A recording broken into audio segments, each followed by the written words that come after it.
All right. My name is Philip Harris. Hello, everyone. I'm here with my interviewee, My name is Frank Teal.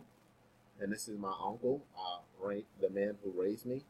And we're going to go into looking at some aspects of his life. The two lenses that we're going to be looking at your life through is going to be kind of exploring Mm-hmm. some of your life. It's That, Piaget's theory of cognitive development and Erickson's theory of psychosocial development.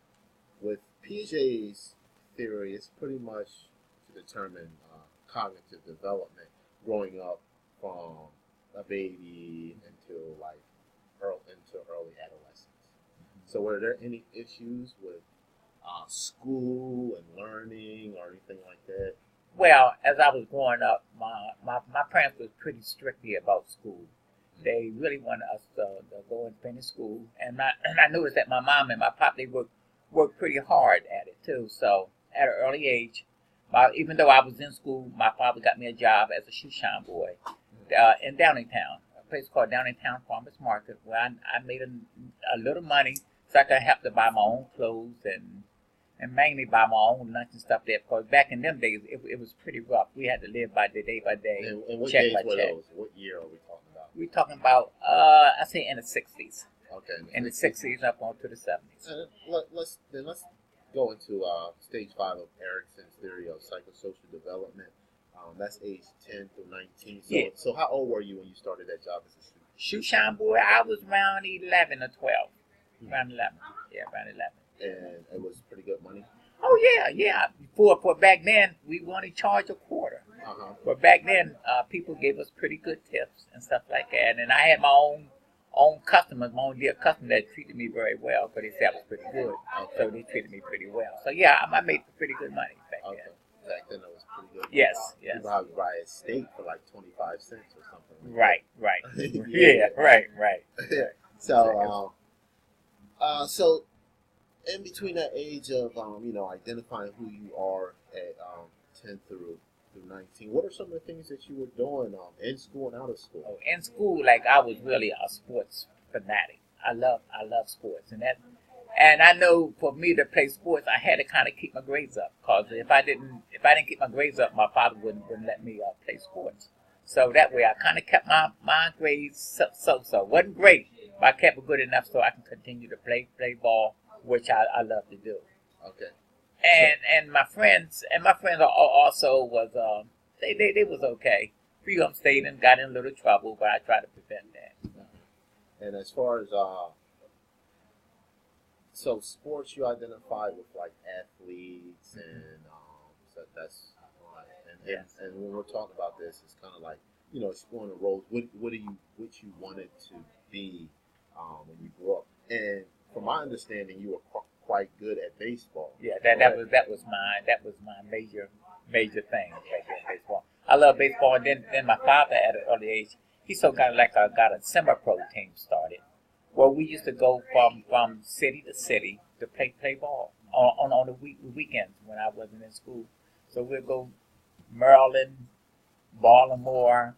We even went far down North Carolina just to play sandlot ball. I was small, but I was good enough to play with them guys then. Okay, and then uh, with the baseball, you had a shot with the Phillies or something, right? Yeah, What happened with well. My father arranged me to have an interview with the Phillies at a specific date. How old were you? I was still I was just finishing school. I was like 18, Okay. and I was just about finishing school. But the day that I was supposed to try out for them, that's when my Uncle Sam papers came in. So that's when I got drafted to go into service. Okay. And so that's about like 18, 19. Yeah, 19, you're right. Yeah. And how long did you spend in the military? Military, I spent about 2 years, which I continued to play ball also in the military service too. I was playing ball, and my MOS was a clerk typist. And then I went to, I was stationed in Fort Dix. Then they transferred me to Okinawa, Japan. That's where I played ball at. Plus, I was also a clerk typist, and I used to carry secret documents from one headquarters to the next. So, what was that 60s, 70s. Yeah, around in the 70s. Yeah. That's when Yeah. the Vietnam War was going on. Yeah. The year of the Vietnam War. So my time in the military, we're both military veterans. Mm-hmm. People talk about in the day facing like challenges of race relations and issues of. Did you face? For me, I mean, when I was in the military, it's kind of like if you could do your job, you could shoot, move, and communicate. Right. You had no problem moving up in the ranks. Were there issues like that? For me, there was none. I kind of like done what I was supposed to do, been where I was supposed to been. So I never was in that situation where that became a problem for me. But it might have been a problem with other guys, but for me, I never had that issue. No. Mm-hmm. And as far as challenges that you overcome early, would you attribute that to like your father having you actually go work at an early age, doing shoe shining? Like, yes, my father was very, very strict on me, and I remember one time I was with a group of guys, and we went to a movie theater. So we didn't have enough money to go back home. So we decided to call a cab. We all, about 4 of us, jumped into the cab, and we told the cab about where we live at, about 2 blocks from where we live at. But instead of paying the cab, we all jumped out of the cab and we ran. Mm-hmm. So that had been us from paying the cab. But this specific lady, she passed away, Miss Carter. Mm-hmm. Only one she recognized was me when she jumped in the car. So when I got home, my father had a good talking to me and took me in this special room of his, and you know what happened after that? Yeah, discipline. Discipline, yes. Yeah. So and I learned from that day on never to do bad things again. You know. Yeah. And with proper discipline, I think that's learned at an early age. Yes. Oh yes, it helped me today now, because that's what you call tough love.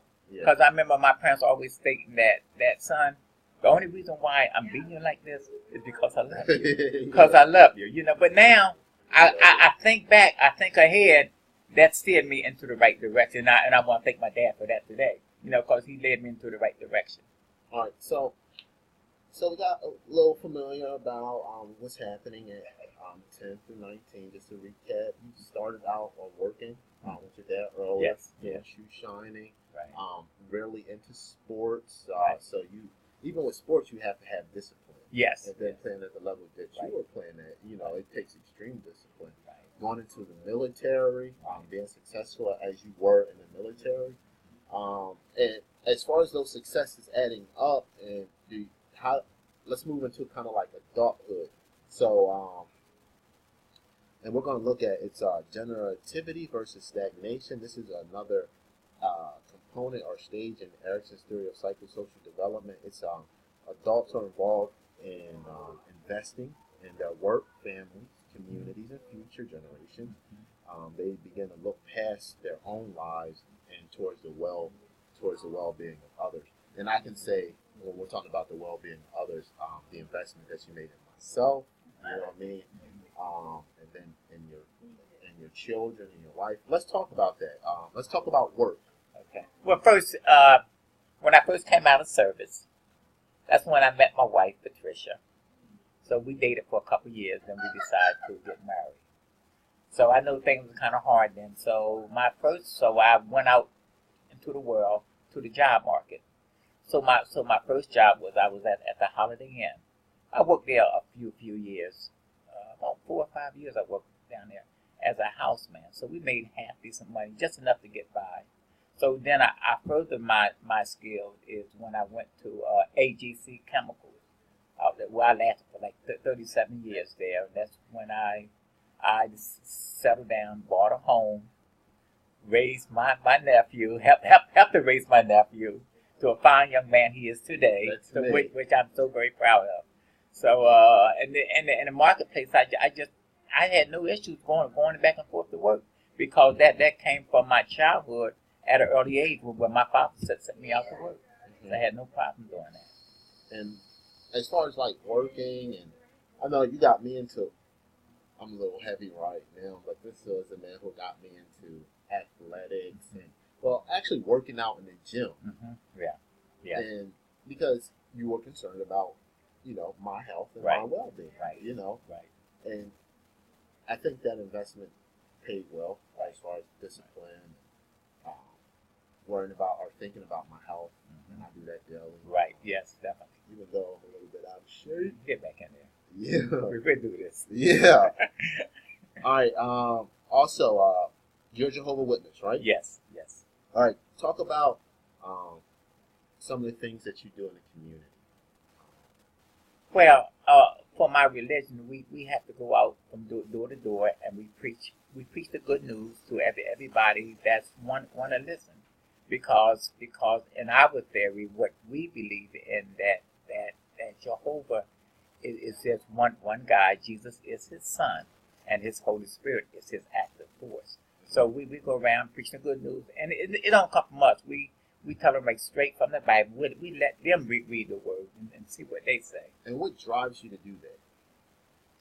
Just the love I have for Jehovah, because he sent His only begotten Son down here on this earth for us all to live. Because without that provision, none of us would be here today. I mean, I wouldn't be here giving this interview. You wouldn't be here giving this interview. So just the love that Jehovah had for us all, that's the reason why we do this. And how does that benefit the community and the family? Because has it strengthened you to be able to be a better person and a better person to? I mean, you've always been a great person, to your family. Has that helped perpetuate you continuing to be a great person? Yeah, because I love to do anything for somebody that's in need. Mm-hmm. Somebody that is helpless, they can't do for themselves. If I have to go out and help them, I would try to do that. And you do that, and I mean, I like the investment that you continue to make, that you make in not only yourself but in future generations. Like, for example, let's talk about what you're doing with Quadir as far as like when you were going and working out with them. Yeah. We noticed that my other grandson, my grandson, he's a little overweight, and he eats the bad things. His mom is telling him to do. So we got him into this training program, which he dropped a few pounds, and he's kind of getting proud of himself right now. I can see the way he walked, the way he talked. So anytime he could drop weight and just still a little attitude in himself, that's a great feeling. That's a great thing, not only for him but for the family. Exactly. For the family. So we're going to stop right here because we're going to go into the second part of our interview. All right, this concludes part 1.